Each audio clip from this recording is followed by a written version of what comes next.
왕이 되는 길은 참 쉽지 않은 길이었죠. 다윗의 모습을 보니 도망자의 모습이 되어 늘 생명의 위협 속에 살아갑니다. 그러니 그 마음이 얼마나 불안했겠어요.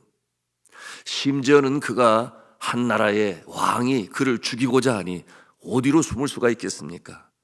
결국 생각다 못해 생각한 것이 국경을 넘어서서 이 이스라엘의 적 국가 아니겠습니까? 블레셋 나라로 들어가기로 작정을 해요. 그래서 이 국경을 넘어 블레셋 나라에 들어가게 되었는데 그가 누구인지를 그곳에 있는 사람들이 아는 거예요. 다윗이다. 골리앗 장군을 죽인 다윗이다. 그러므로 그 블레셋 나라의 왕 아기스라고 그랬는데 그에게 가서 고발을 합니다. 그리고서는 이 다윗 앞에서 노래를 부르는데 이스라엘 백성들이 불렀던 노래, 사울 왕이 죽인 자는 천천히요 다윗은 만만이라. 이 노래를 부르니 얼마나 이 다윗의 가슴이 철렁했겠어요. 이들이 나를 알아보는구나. 살아야 하니까 그가 미친 채를 합니다. 침을 질질 흘리고 그 벽에다가 자신의 몸을 기대고 알 수 없는 글을 쓰면서 완전 미친 흉내를 내니까 그 모습을 보고 또 그 내용을 들은 이 아기스 왕이 뭐라고 그래요? 저가 정말 미쳤구나. 미친 자를 왜 나의 집에 들이느냐? 필요 없다. 이렇게까지 해서 결국 자신의 목숨을 건지는 이 다윗의 모습을 우리가 대합니다. 여러분, 그의 마음이 얼마나 힘들었을까요? 여러분, 생명 앞에서 아직도 그의 마음에는 주의 종 선지자 사무엘을 통해 그의 머리에 기름 부은 적이 있는데 하나님이 택하신 이스라엘 백성의 책임자가 되어 왕이 될 존재인데 이렇게 나의 생명이 없어져서는 아니 될 것인데, 여러분 누누이 말씀을 드립니다마는 사명이 있는 자는 사명을 감당하기 전에 죽지 아니한다. 아프리카의 선교사였던 데이비드 리빙스턴의 말이었어요. 여러분이 다윗의 마음에는 나는 살아나야 돼. 그 사명을 온전히 이루어야 돼. 그 어려운 상황 가운데서 그가 어디로 피하는가? 아둘람 굴이라고 그랬어요. 아둘람 굴에 피한 그는 낮에는 그 뜨거운 태양으로부터 몸을 숨길 수 있었고 밤에는 낮과 밤의 기온의 차이로 인하여 이 광야는 몹시 춥습니다. 그런데 이 아둘람 굴은 그가 살아갈 수 있는 피난처가 될 수가 있었어요. 여러분이 이처럼 어떠한 위협으로부터 내 자신을 숨겨본 경험이 있습니까? 그런 분이 계시다면, 물론 이 자리는 없으실 것 같은데 우리나라에서는 뭐 다른 일 아니죠. 어떠한 죄를 범했을 때 나를 찾고자 하는 자로부터 우리가 숨을 수가 있어요. 근데 선교지에서는 그런 일이 종종 있습니다. 특히 닫힌 지역이라고 하는, 선교사 비자가 나오지 아니하는 그와 같은 지역에서는 선교사의 활동이 불법이기 때문에 언제든지 고발당하면 잡혀서 취조당하고 추방당하고 블랙리스트에 올라와서 다음에는 들어가지도 못해요. 저도 이와 같은 일을 여러 번 경험할 수 있었는데, 네팔이 필리핀과 달리 여러분 이 선교지는 이렇게 두 개로 크게 나눌 수 있어요. 합법적으로 있을 수 있는 나라, 그러지 못한 나라. 그러지 못한 나라는 대부분이 중동에 있는 나라예요. 공산권이.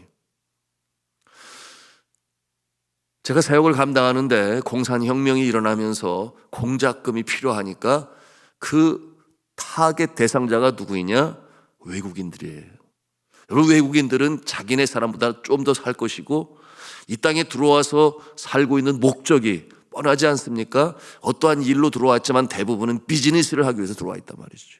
그러므로 타겟이 되고 공작금을 갈취하게 되는데, 신학교에 미스터 킴이라고 하는 한국인이 있다는 걸 알고 와서 공작금을 아예 정식 레터로 편지로 보내왔어요.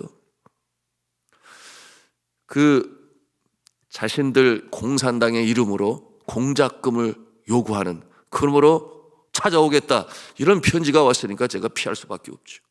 그래서 숨어 다니게 되었는데 한 학기 동안 그들이 아침에 정보요원이 공산당원들이죠. 아침에 와서 하루 종일 기웃거려요. 그러다가 저녁 때가 되면 가는데 저는 그런 그들의 그 활동 반경을 보고 밤 늦게 9시부터 제가 해야 할 수업을 진행을 했고, 그리고 새벽 기도 시간에 또 수업을 하고 해서 한 학기를 보낸 적이 있습니다. 그렇지만 항상 마음은 불안한 것이죠. 누가 혹시 나를 알아보지나 않을까. 그런 거면 또 한 번은 이 국가 총리실에서 운영하는 리빙스톤 학교가 기독교 교사들만 고용한다, 그리고 믿지 않은 아이들에게 복음을 전한다, 이와 같은 이 정보를 얻고서는 조사가 나오게 되었는데, 다행히 제가 그때 자리를 비운 사이였으니 연락이 온 거죠.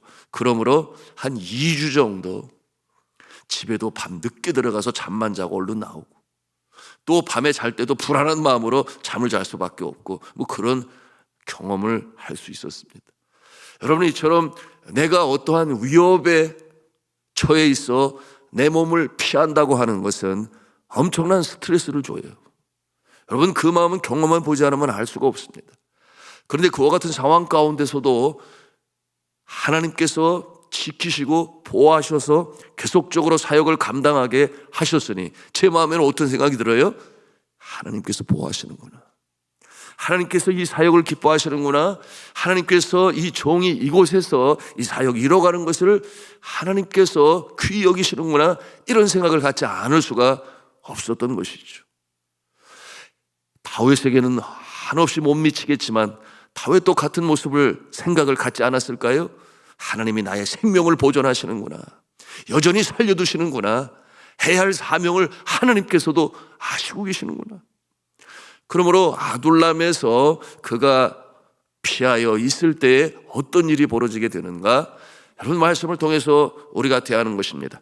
그 내용이 이제 오늘 우리가 대하는 22장부터 10년간의 모습이 등장을 해요. 그게 뭐냐 하면 왕이 되기까지 피난 도망자의 모습이지만, 그러나 하나님께서 붙여주신 사람들과 더불어 그 광야 생활, 때로는 전투도 있어요, 때로는 스스로를 보호해야 돼요, 이와 같은 상황 가운데서 지키시는 모습이 이제 22장부터 시작이 되는데요. 여러분, 그 기간 동안에 하나님께서 여전히 다윗을 보호하시고, 또한 그가 이스라엘의 성군이 되게 하시기 위하여 훈련시켜 가시는 과정을 또한 우리는 대할 수가 있는 것입니다. 먼저 찾아온 자들이 누구였습니까? 그의 가족들이었어요. 왜 가족이 거기까지 와야 했는지, 여러분 그 내용은 아주 단순합니다. 사울 왕이 다윗을 찾아요. 혈안이 되어 그를 찾고자 하는데 없어요. 누구를 찾아가서 취조하겠습니까? 가족들이죠. 어디다 숨겨두었느냐, 어디에 있느냐, 어떻게 접선을 하고 연락을 하고 있느냐, 이와 같은 상황이 될 것을 그들이 예지하게 되니 피해야 되겠다, 여기 있다, 우리까지 변을 당하게 될 것이다 생각을 하여 떠나서 다윗을 찾아오게 된 거예요. 여러분, 다윗의 형들이 다윗을 좋아했습니까? 그렇지 아니했죠. 전쟁터에 올 때 내가 할 일이 없어 전쟁을 구경하러 왔느냐, 양이나 치고 있어야지, 이렇게 큰형 엘리압이 다윗을 꾸짖고, 그런가 하면은 이 아버지 이새가 또 그렇게 다윗을 총애했습니까? 그렇지 아니했잖아요. 왕으로 기름 부음 받을 때 너는 가서 양이나 치고 있어, 이 자리에 올 내가 아니다. 그런데 가족들이 그처럼 다윗을 찾아오게 된 것은 우리가 그런 어려움을 당하기 전에 차라리 용맹하고 싸움을 잘하는 다윗 곁에 가 있는 게 낫겠다 해서 다윗이 오게 되었어요. 그러므로 이 다윗은 피난 도망자의 모습에서 가족과 함께 거하게 됐으니 또 한편으로는 마음의 위안이 되었을 것이 틀림이 없어요.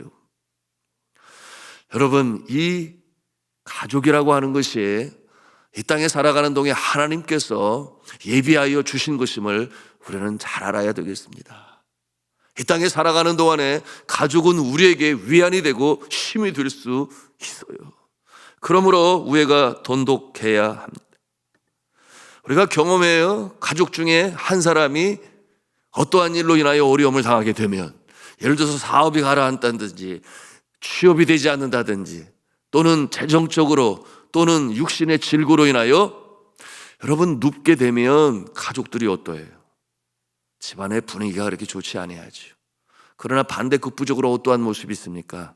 비로소 가장이면 그 가장의 소중함을 알게 되고 어머니면 어머니의 소중함을 알게 되었어. 그때로부터 위하여 기도하는 모습이 가정 가운데 시작됩니다. 평소에 그런 생각 갖지 아니하다가 소중한 존재임을 깨달아 알아서 그러므로 기도하게 돼요. 그것이 하나가 될 수 있는 어떤 계기를 또한 마련합니다. 그러므로 식탁에 앉아서 손을 잡고 그 어려운 가운데 간절히 기도하고 그러는 가운데 하나가 되어지고 그와 같은 모습을 보면서 자녀들은 그렇구나, 어려움이 임할 때는 이렇게 함께 가족이 함께 기도하는 거구나. 제 가정에 형님 중에 한 분이 췌장염으로 인해서 그 시대만 해도 빨리 낫지를 않아가지고 빼말라가는 모습이, 또한 얼굴은 점점 까매지는데 죽음의 그림자가 깃들은 그와 같은 모습이 되니까 맏형 큰형이 금식을 선포했어요. 온 가족이 함께 금식 기도해야 된다. 그걸 함께 금식을 하게 되었는데요, 물론 저도 함께 참여를 하고 기도를 하게 되었는데 하나님께서 감사하게 치유시켜 주셔서 다시금 건강한 모습이 될 수 있었으니 그때 알게 된 것이죠. 이것이 가족이구나.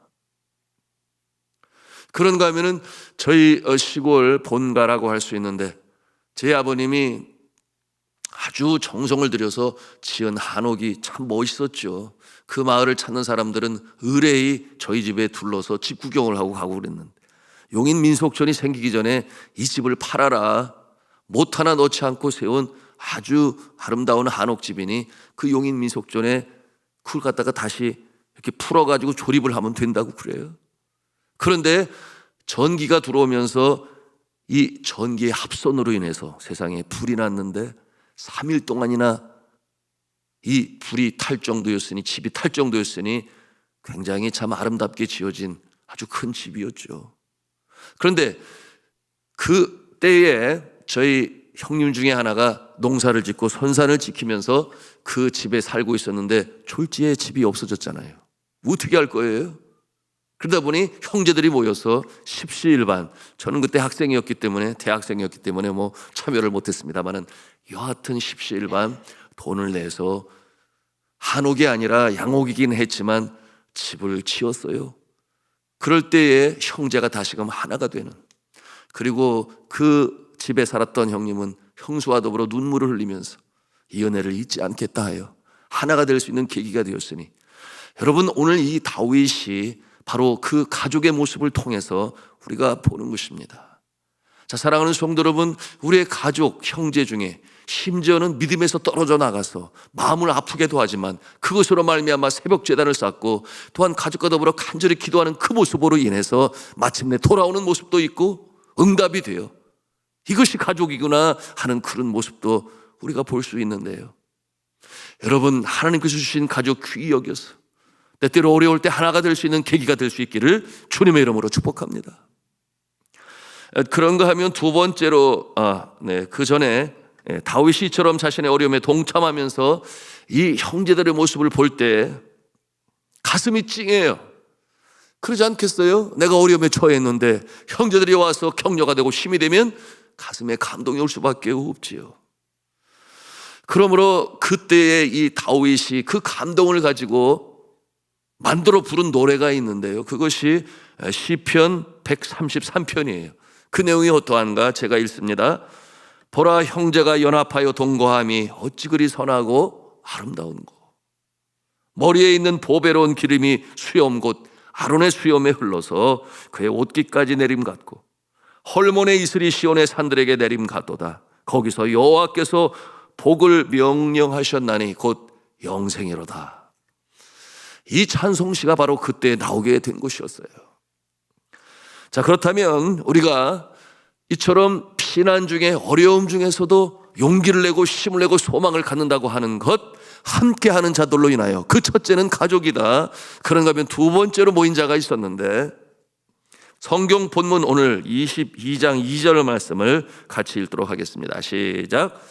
환난 당한 모든 자와 빚진 모든 자와 마음이 원통한 자가 다 그에게로 모였고 그는 그들의 우두머리가 되었는데 그와 함께 한 자가 400명가량이었더라. 아멘이죠.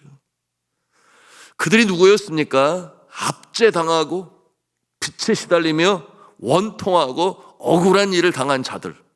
그러므로 소위 메인스트림, 이 주 사회에서 이제는 탈락되어진 이 아웃사이더라고 말할 수 있겠죠. 주변에 있는 자들, 변두리 인생을 살아가는 자들, 사회에서 거절당하고 성공하지 못한 자들이 다윗에게로 모이기 시작한 거예요.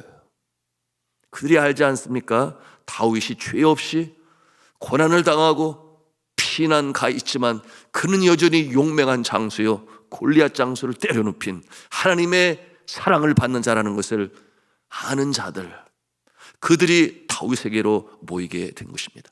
그러므로 아둘람 공동체라고 하는 400명이라고 그랬어요.